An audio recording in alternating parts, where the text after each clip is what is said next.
Hi, if you're watching this video, it means you like academic validation. That's okay. I do too. I thrive on. I'm proud of you. You're an amazing daughter. You're so smart, and stuff like it just makes me happy. It boosts my ego. I like it when my ego is boosted.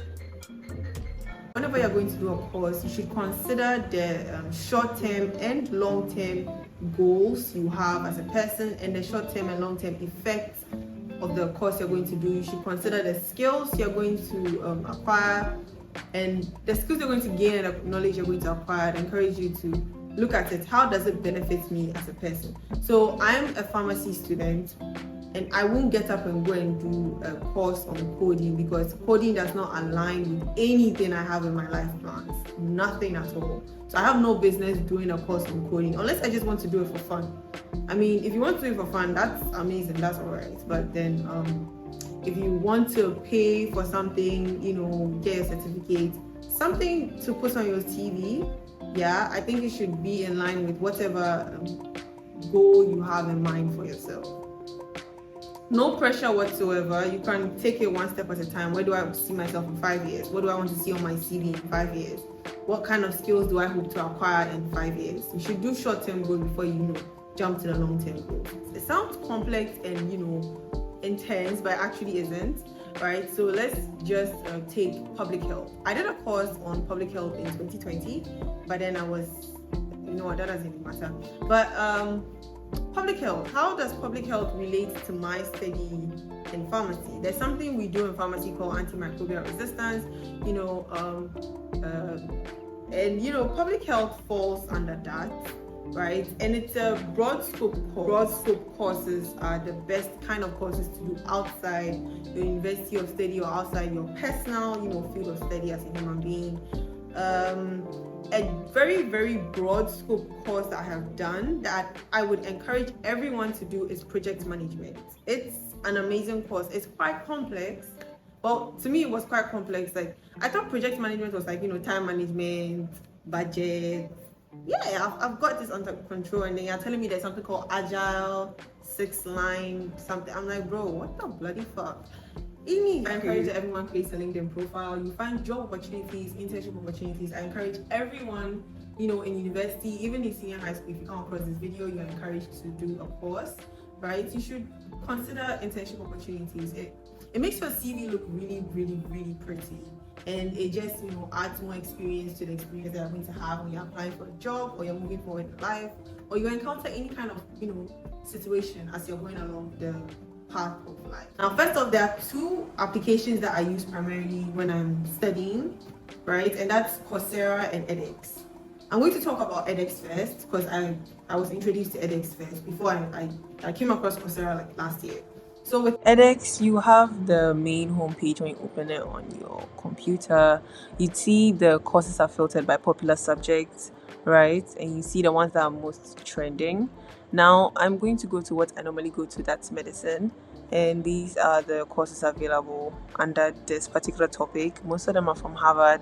There are a couple of them from other universities. You see, we have programs and we have degree programs, and you can see Master of Science in Nursing, Doctor of Pharmacy, and a Doctor of Physical Therapy. Now, you can open this, but it will take you to a different page elsewhere. So now that we've looked at these courses, you can pick a specific subject that you're interested in. And then you can also pick a partner, that's a specific university you want to do it with. You can pick the kind of program, bachelor's, doctorate, whatever. You can pick the level, the language, the availability, and also the learning type, right? And with that in mind, you can also choose, another subject. Let's try something else. Let's see. Okay, let's just go down. Oh, look, there's a Google course available here on edX. Let's continue down. Okay, you know what? These are other courses you could do. Let me just go to my regular medicine and then try and show to you how you should go about it and what to pay attention to when you're finally enrolling in a course. Now, what should I pick? Okay, this is global health delivery. No, it takes me to another page. Okay, you know what? Let's just go with fundamentals of neuroscience.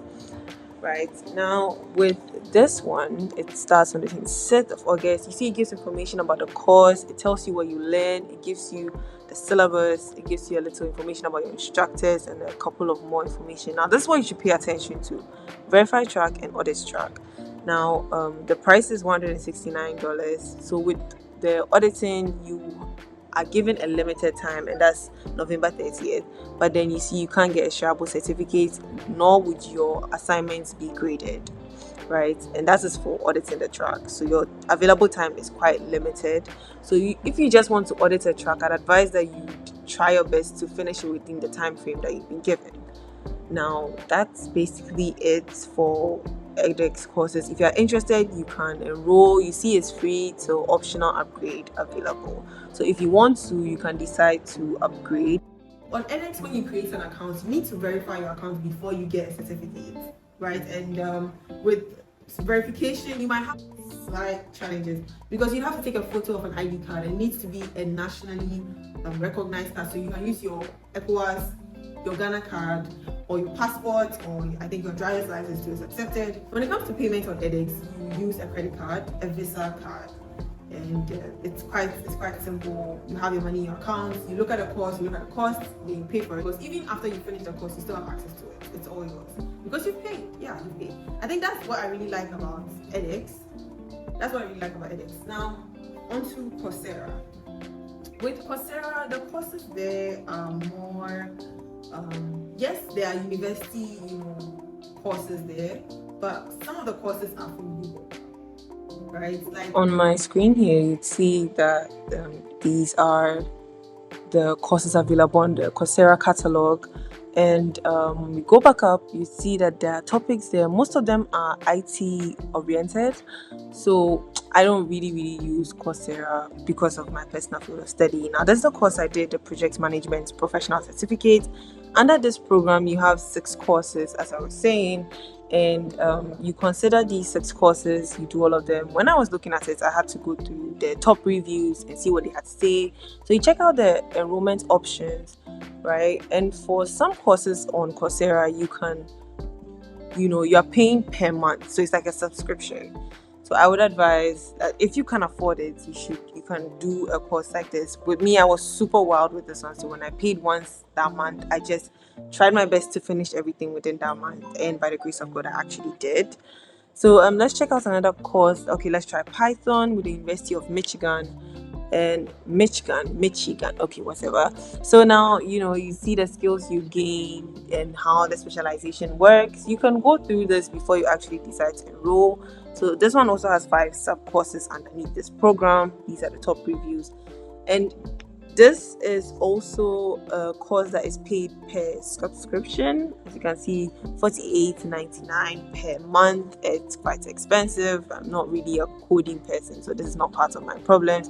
Now, this is something that I'm actually interested in. It's from the University of London, and this is a course, so you can see that it was per week. And this is one of the courses that you can pay for one time, or you can actually audit the course. So Coursera, you can audit your courses. If you're in Ghana and you're registering for a course for Coursera, they wouldn't take anything apart from your passport. I remember I tried numerous times. I didn't have my passport then, so I was trying so hard to use my Ghana card, and bro, it wasn't working. So I had to wait for my passport to come in before I was able to get my certificate. I think I'd done about 3 courses under the Google Project program, and they were just there. Like I was so scared. I thought I'd lose it or something, but I didn't, because they kept subtracting. But I was wild. I finished within a month and I think a couple of weeks, and 6 courses, and I was done. I was really happy. I was really proud of myself. That's basically it, what you should look out for. One thing I also think you should pay attention to is the people who have created the course, or the people who have made the course available. If you do an IT course with Google, people would recognize it. People would look at it and yeah, it's Google. They've made it, they've established themselves solidly. So it's like, yeah, I got it from Google, and people are like, oh, nice. But if you get your certificate from somewhere that it's not given as it's supposed to, life is not supposed to be like that. Yes, you also have acquired the skills. Yes, you also have the knowledge, but then, you know how people can get when it comes to respecting something that they don't know much about. Yeah. So you should keep that in mind when you're picking where you want to do a particular course at. When you're doing your test, you're doing your project, try not to, go against the rules and the regulations. They'll give you, for Coursera, every time you write a test, every time you submit a project, they'll ask you to sign a code of conduct. With edX too, you sign a code of conduct. If they catch you, going against their rules and regulations, I think some universities will, or some platforms would email you and tell you that, bro, that was shit, don't do it again. With that being said, I hope everyone has a good day, take care of yourself, and stay blessed. If you have any questions, anything that you feel I said that confused you, you can just drop it in the comment section. I will definitely respond to it, and I'll try and give an appropriate response so that you don't get extra confused. Take care.